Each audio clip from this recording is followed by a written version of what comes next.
Welcome back to Ask Allison. Here's today's question.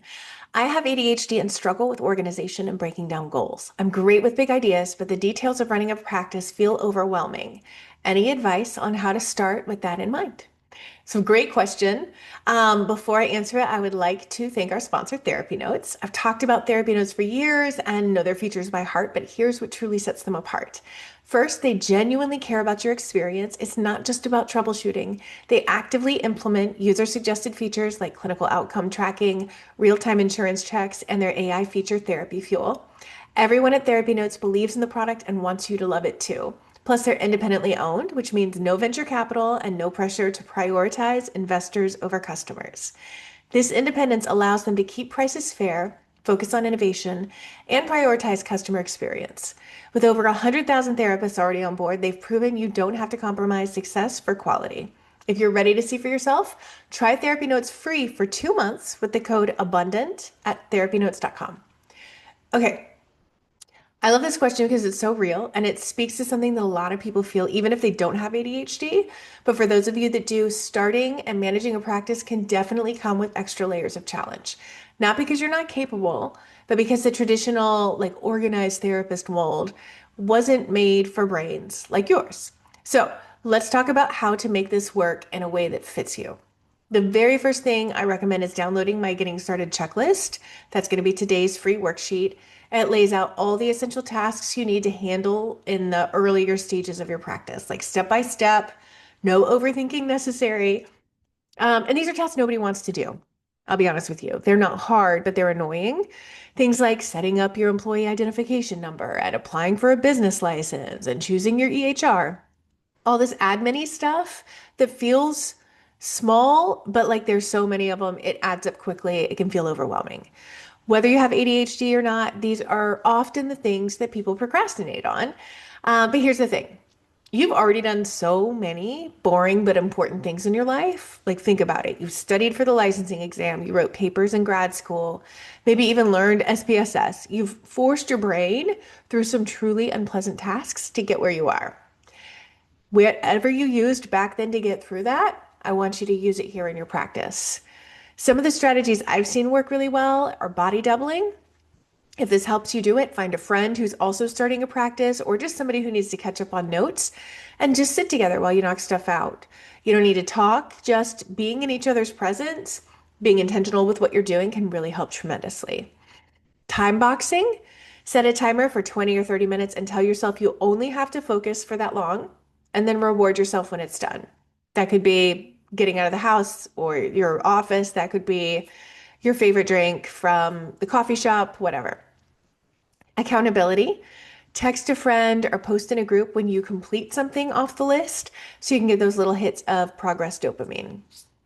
The important part is I don't want you to wait to feel organized to get started.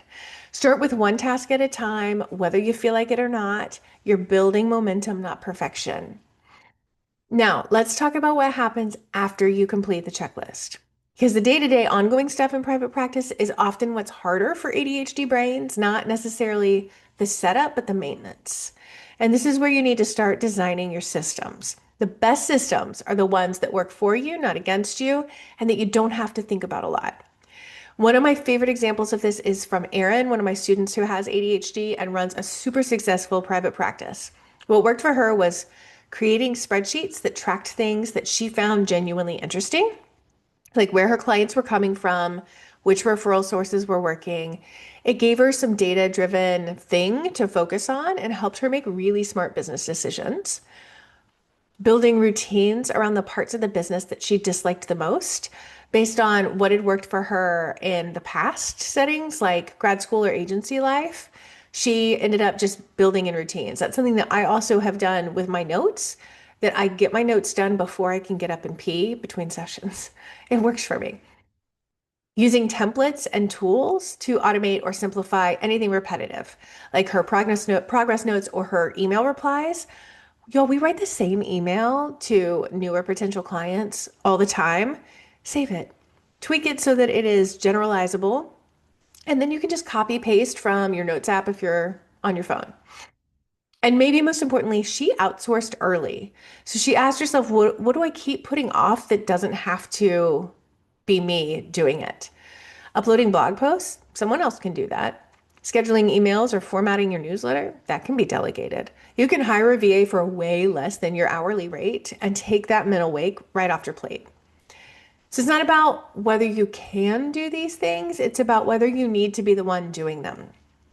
So, a quick example, my executive assistant helps me handle my physical mail. I am absolutely capable of opening an envelope, but for whatever reason, my brain will let a letter sit unopened on my desk for weeks. It is a task that doesn't register any urgency, so I hand it off.